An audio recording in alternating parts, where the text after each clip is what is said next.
ഇടുക്കി അടിമാലി നെല്ലിപ്പാറ കുടിയിൽ കാട്ടാന ആക്രമണത്തിൽ നിന്ന് രക്ഷപ്പെട്ട ആദിവാസി യുവാവ് ഓടി രക്ഷപ്പെടുന്നതിനിടെ കാട്ടാന ആദിവാസി കുടിയുടെ വരാന്തയും സംരക്ഷണ ഭിത്തിയും തകർത്തു. പ്രദേശത്ത് ഒരാഴ്ചയായി കാട്ടാന ശല്യം അതിരൂക്ഷമാണ്.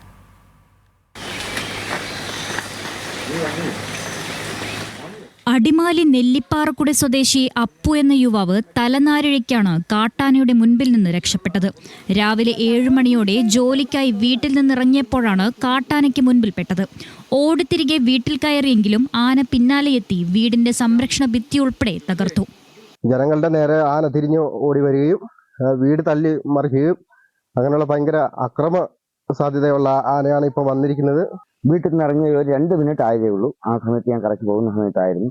ഞാൻ വഴിയിൽ തന്നെ നിന്ന് സൈഡ് പറ്റി നിന്ന് സൈഡിൽ എന്നിട്ട് ആന പെട്ടെന്ന് റോഡിലേക്ക് ചാടി എന്നെ പിടിക്കാൻ വേണ്ടി ആന ഓടിക്കുകയത്.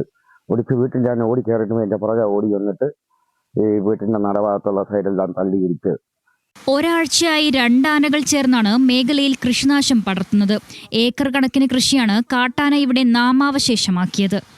കുഞ്ഞുങ്ങൾക്ക് പുറത്ത് ഇറങ്ങാനോ എല്ലാവരും ഇതിനൊന്നും പറ്റാത്തൊരു അവസ്ഥയിലാണ്. ഇപ്പം ഈ നേരം വെളുത്ത മുറ്റത്ത്, വൈകുന്നേരമായാലും മുറ്റത്ത്, പകലായി കഴിഞ്ഞാൽ തീശോടും. RRT സംഘം ആനയെ തുരത്താൻ ശ്രമിച്ചുവെങ്കിലും ആന ഇപ്പോഴും ഇവിടെ തന്നെ തുടരുകയാണ്.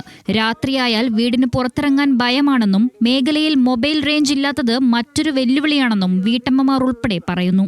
രാവിലെ നമുക്ക് നേരം വെളുത്തു കഴിഞ്ഞാൽ നമുക്ക് കൂലിപ്പണിക്ക് പോകാനുള്ളത്. ഈ വഴിക്കൊക്കെ ഇങ്ങനെ നിന്ന് കഴിഞ്ഞാൽ നമുക്ക് പോകാൻ പറ്റത്തില്ലല്ലോ. എന്തോ ഒരു ഭാഗ്യം കൊണ്ട് ആ ചേട്ടൻ അവിടുന്ന് രക്ഷപ്പെട്ട് അവിടുന്ന് എങ്ങനെ ഓടി മാറി തെന്നിപ്പോയെന്ന് പറഞ്ഞാൽ മതി. വനം വകുപ്പ് ആനയെ പ്രദേശത്ത് നിന്ന് മാറ്റുന്നതിന് ഉടൻ നടപടി സ്വീകരിച്ചില്ലെങ്കിൽ പ്രതിഷേധവുമായി രംഗത്തെത്തുമെന്ന് നാട്ടുകാർ പറയുന്നു. ജനവാസ മേഖലയിൽ ഭീതി പടർത്തുന്ന 2 ആനകളെയും അടിയന്തരമായി നീക്കണമെന്നാണ് നാട്ടുകാരുടെ ആവശ്യം. ന്യൂസ് മലയാളം, ഇടുക്കി.